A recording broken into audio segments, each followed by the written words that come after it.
In this video, I'll teach the topic different kinds of materials. तो basically कोई भी सामान अगर हम लोग यूज़ करते हैं उसमें केमिकल सब्सटेंस होता है। अब केमिकल सब्सटेंसेस को 3 कैटेगरी में डिवाइड किया गया है। First category is acid, base, second category है, और थर्ड कैटेगरी है न्यूट्रल। न्यूट्रल मतलब ना वो एसिड होगा ना वो बेस होगा। तो एसिड मतलब क्या होता है, या किसी सामान को हम कब बोलेंगे कि वो उसमें एसिड प्रेजेंट है? जब उसका टेस्ट सार होगा। सार मतलब खट्टा। तो जब किसी चीज़ को टेस्ट करने से खट्टा टेस्ट आता है तब हम लोग बोलते हैं उसमें एसिड प्रेजेंट है। जैसे लेमन, टमाटो, कर्ड, इन सब में एसिड है, इस वजह से वो सार टेस्ट होता है। इसी तरह से जब बिटर टेस्ट होता है मतलब कड़वा टेस्ट होगा तब उसको हम लोग बोलते हैं उसमें बेस प्रेजेंट है। जैसे सोप सोल्यूशन, साबुन का पानी, उसमें बेस है। न्यूट्रल सोल्यूशन में कोई मतलब ना वो खट्टा होगा ना वो कड़वा होगा, बिटर होगा। तो नाइदर एसिडिक नॉर बेसिक, उसको बोलते हैं न्यूट्रल सोल्यूशन। एसिड वर्ड एक लैटिन वर्ड से आया है जिसका वो वर्ड है एक्रे, जिसका मतलब होता है सार। देखो बुक में लिखा है। विनेगर में लैक्टिक एसिड प्रेजेंट है, सॉरी विनेगर में एसिटिक एसिड प्रेजेंट है। कर्ड दही में लैक्टिक एसिड प्रेजेंट है। ये सब एसिड्स का नाम है जो लर्न करना होगा। लेमन जूस में साइट्रिक एसिड है। ये सारा खाने पीने का सामान में है, तो ये सब एसिड बहुत वीक होता है। इसी तरह से कोई कोई एसिड होता है जो बहुत स्ट्रांग होता है, जैसे hydrochloric acid. See you will have to learn this table. इसमें लिखा है कि अलग अलग सब्सटेंसेस में क्या क्या एसिड है। आंवला या साइट्रस फ्रूट मतलब कोई भी खट्टा फ्रूट जिसमें विटामिन सी होता है उसमें एस्कॉर्बिक एसिड रहता है, या फिर साइट्रिक एसिड। फिर एंट्स स्टिंग, अगर एक रेड एंट हम लोगों को काटती है तो किस तरह से इचिंग होने लगता है, जलन होने लगता है? दैट इज बिकॉज वो एंट फॉर्मिक एसिड हम लोगों के स्किन में रिलीज कर दी।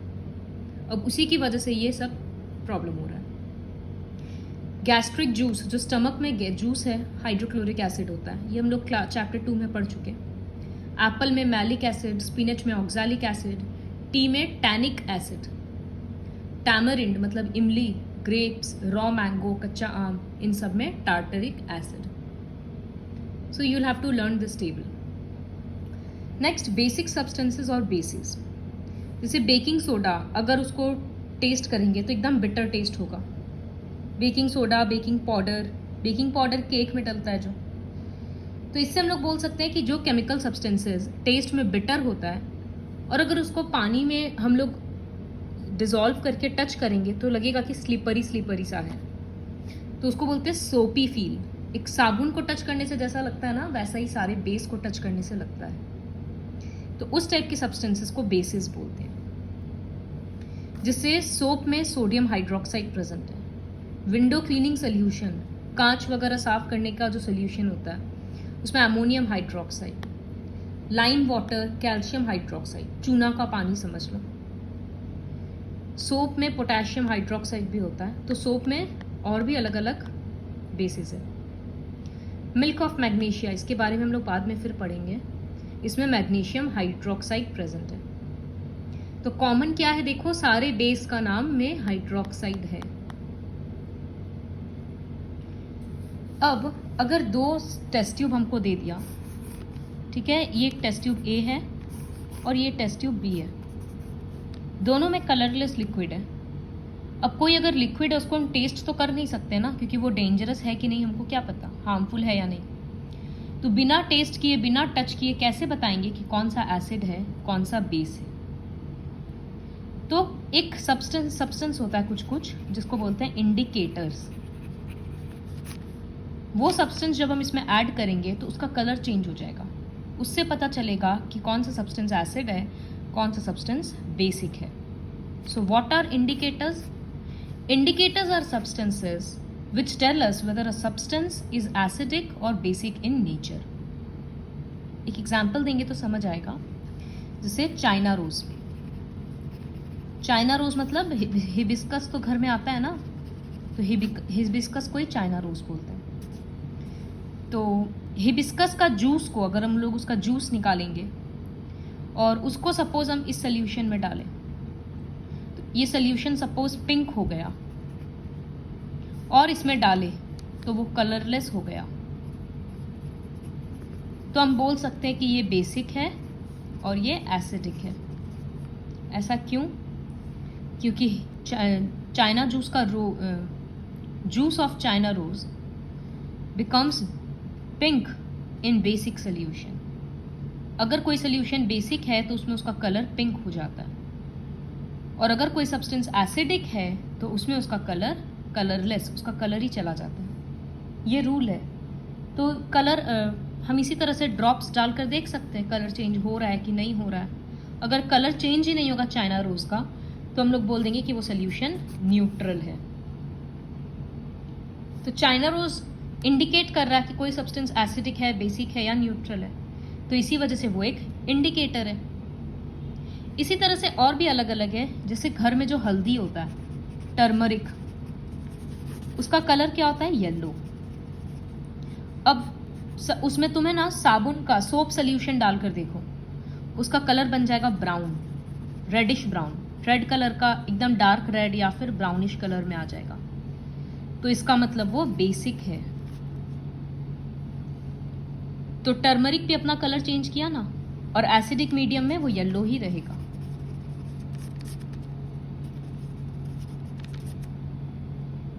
तो इससे समझ में आ रहा है कि टर्मरिक भी एक इंडिकेटर है। उसी तरह से एक जो सबसे ज़्यादा इंडिकेटर यूज किया जाता है लैब्स वगैरह में, उसको बोलते हैं लिटमस। लिटमस कहाँ से मिलता है? ये देखो, लाइकेन प्लांट है।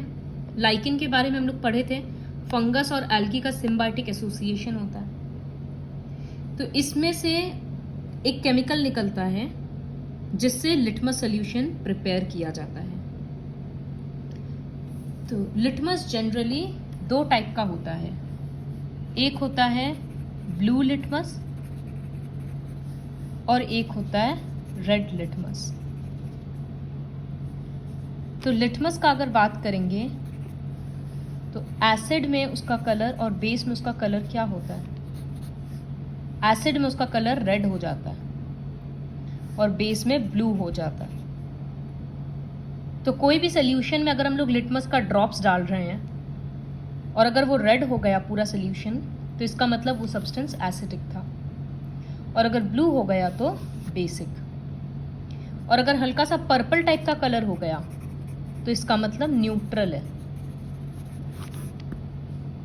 अब सपोज ऑरेंज कलर हो गया, तो ऑरेंज किससे मिलता है, किसके शेड में आएगा? रेड के शेड में, तो इसका मतलब वो सब्सटेंस एसिडिक है। उस तरह से देखा जाता है। तो लिटमस एक इंडिकेटर है जो यूनिवर्सली यूज किया जाता है मोस्टली हर जगह। एसिड में उसका कलर रेड होता है, बेसिक में ब्लू होता है, न्यूट्रल में पर्पल। तुम्हारी बुक में लिखा है मुआव, मुआव मतलब पर्पल कलर। लिटमस पेपर भी बनता है इस तरह से, देखो स्ट्रिप्स रहता है। फोटो में क्लियरली दिख रहा है कि रेड लिटमस पेपर और ब्लू लिटमस पेपर ये होता है।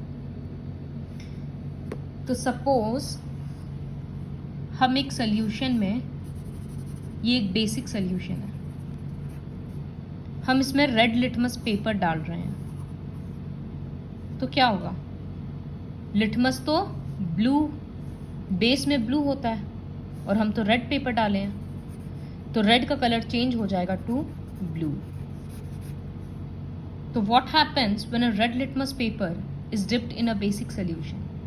The colour will change to blue. और अगर हम एसिड में ही रेड डालेंगे तो क्या होगा?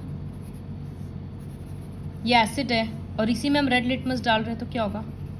रेड का रेड ही रहेगा, क्योंकि एसिड में तो रेड ही होता है। तो तुमको बेसिकली फाइनल कलर याद रखना है बस, कि एसिड में रेड, बेस में ब्लू। देखो बी और बी से याद रहेगा। तो दिस इज अबाउट लिटमस। यहाँ पर अलग अलग सब्सटेंसेस हैं। एक एक्सपेरिमेंट है कि किसमें लिटमस का कलर क्या हो रहा है, तो वो लिखने का ज़रूरत नहीं है। देखो यहाँ लिखा है कि सच सब्सटेंसेस जिसमें लिटमस पेपर का कलर अनचेंज्ड रह रहा है, जिसे रेड पेपर डालने से वो रेड ही रह रहा है, ब्लू डालने से ब्लू ही रह रहा है, तो हो सकता है कि वो न्यूट्रल सब्सटेंस हो। So such substances are called neutral substances. फिर टर्मरिक के बारे में, अच्छा एक यहाँ पर कंफ्यूजन हो सकता है। अभी हम बोले कि रेड का रेड ही रह रहा है तो इसका मतलब एसिडिक है, और अभी हम बोले कि रेड अगर रेड रह रहा है तो इसका मतलब न्यूट्रल भी हो सकता है। तो अब ये कैसे क्लैरिफाई करेंगे कि सोल्यूशन एसिडिक है कि रेड न्यूट्रल है, अगर रेड पेपर का कलर चेंज नहीं हो रहा है तो फिर हम कोई दूसरा इंडिकेटर यूज करेंगे, जैसे ब्लू लिटमस डाल देंगे। अगर इसमें भी ब्लू ब्लू रहा तब वो न्यूट्रल है, और अगर ब्लू का कलर चेंज हो गया तो इसका मतलब वो एसिडिक है। फिर टर्मरिक कैसे इंडिकेटर का काम करता है वो तो बता दिए, रेडिश ब्राउन कलर हो जाता है बेसिक सोल्यूशन में। चाइना रोज के बारे में भी हम बताएं। चाइना रोज इंडिकेटर को देखो प्रिपेयर करने का क्या तरीका है। इस तरह से फ्लावर का पेटल्स लेना होता है और उसके बाद उसको गर्म पानी में थोड़ी देर के लिए छोड़ दो, तो वो सोल्यूशन पिंक कलर का बन जाएगा। मतलब इसके अंदर जो भी सब्सटेंस था, जो भी केमिकल था, वो सब पानी में आ जाएगा और इंडिकेटर रेडी हो गया। फिर अगर उसको एसिडिक मीडियम में डालते हैं तो कलरलेस हो जाता है। Sorry I seed this by mistake, ये दूसरे इंडिकेटर का हम बता दिए। चाइना रोज का कलर एसिडिक में डार्क पिंक होता है एंड बेसिक मीडियम में ग्रीन होता है। तो ये पिंक कलर का जूस होता है, अगर इसको एसिड में डालेंगे तो कलर और डीप हो जाएगा, और अगर बेसिक में डालेंगे तो कलर ग्रीन हो जाएगा। ये जो हम बता थे ना पिंक और कलरलेस, ये फेनोल्फथलीन बोलकर एक इंडिकेटर है। कुछ कुछ इंडिकेटर्स होता है जो लैब में प्रिपेयर किया जाता है, जैसे मिथाइल ऑरेंज, फेनोल्फथलीन। तो इसमें कलर लिखा हुआ है कि किस मीडियम में क्या कलर होगा। जैसे फेनोल्फथलीन का एसिडिक मीडियम में कलरलेस, बेसिक मीडियम में वो पिंक कलर होता है। मिथाइल ऑरेंज एक सब्सटेंस है, केमिकल है, एसिडिक मीडियम में उसका कलर ऑरेंज हो जाता है और बेसिक मीडियम में वो येलो कलर का हो जाता है। So this is all about indicators. अब एक एसिड और बेस अगर रिएक्ट करता है तो साथ में क्या होगा। तो एसिड और बेस का प्रॉपर्टी तो कंप्लीटली अलग है ना, दोनों एक दूसरे से अपोजिट है। तो जब दोनों मिलता है, दोनों एक दूसरे के इफेक्ट को कंप्लीटली खत्म कर देता है, और बदले में क्या बनता है, एक सॉल्ट बनता है और वाटर बनता है। So this reaction is called neutralisation reaction. So what is neutralization reaction? When an acid and a base reacts together to form a salt and water, then such type of reaction is called neutralization reaction. एक example learn करना होगा। तो एक acid है, suppose hydrochloric acid, plus base है sodium hydroxide, तो वो salt form करेगा सोडियम क्लोराइड और साथ में वाटर और हीट, थोड़ा हीट रिलीज होता। तो ये एक एग्जाम्पल लर्न करना होगा। नेक्स्ट देखो इसमें अच्छा, uses of neutralisation reaction in everyday life. ये जो न्यूट्रलाइजेशन रिएक्शन में क्या होता है, एसिड और बेस एक दूसरे का इफेक्ट को खत्म कर देता है। ये डेली लाइफ में कैसे काम आता है।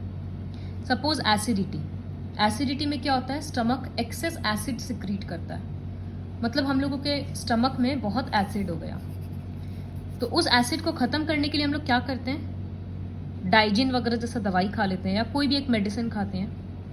तो वो मेडिसिन एक्चुअली एक बेस होता है।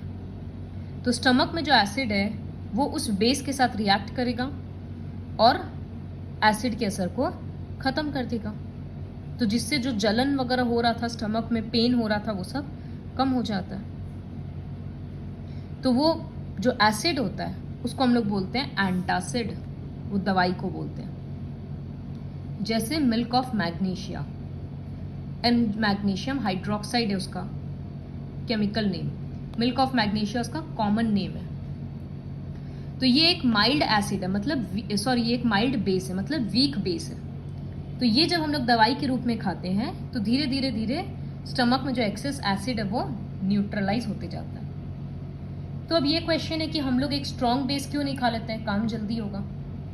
क्योंकि एसिड और बेस का फिर स्टमक के अंदर रिएक्शन भी तो हो रहा है ना, और फिर बहुत हीट रिलीज होगा, तो उससे प्रॉब्लम हो सकता है। तो इसी वजह से एक माइल्ड बेस लिया जाता है ताकि वो धीरे धीरे असर करे। फिर एंट एंड बी स्टिंग, जब एक हनी बी काट देता है या फिर एंट काट देता है तो वो रेड हो जाता है पोर्शन और इचिंग होने लगता है, जलने जैसा भी कभी कभी हो जाता है कि जल रहा लग रहा है स्किन। तो that is because formic acid release होता है। वो एक एसिड है, उसका असर खत्म करने के लिए एक बेस देना होगा।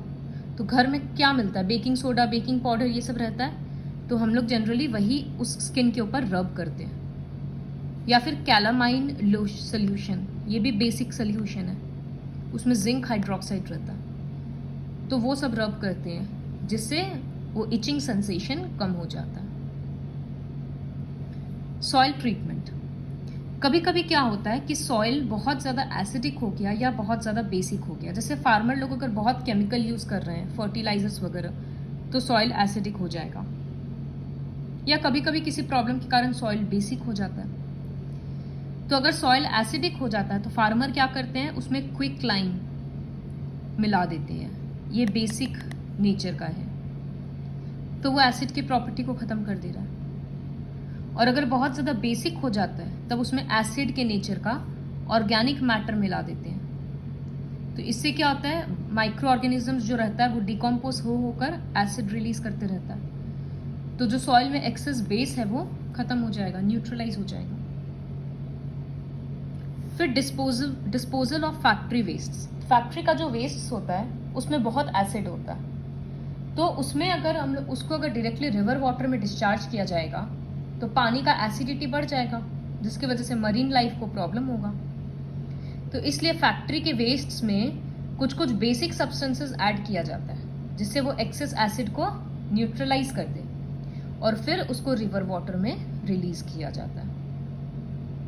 सो ये सब था कि किस तरह से एसिड और बेस का जो न्यूट्रलाइजेशन रिएक्शन है वो डेली लाइफ में काम आ रहा है। अगर एक्सेस एसिड हो गया तो बेस डालो ताकि उसका इफेक्ट खत्म हो, या अगर एक्सेस बेस हो गया तो एसिड डालो ताकि उसका इफेक्ट खत्म हो। तो इस चैप्टर में हम लोग एसिड, बेस और न्यूट्रल सब्सटेंसेस के बारे में पढ़े और इंडिकेटर्स के बारे में पढ़े।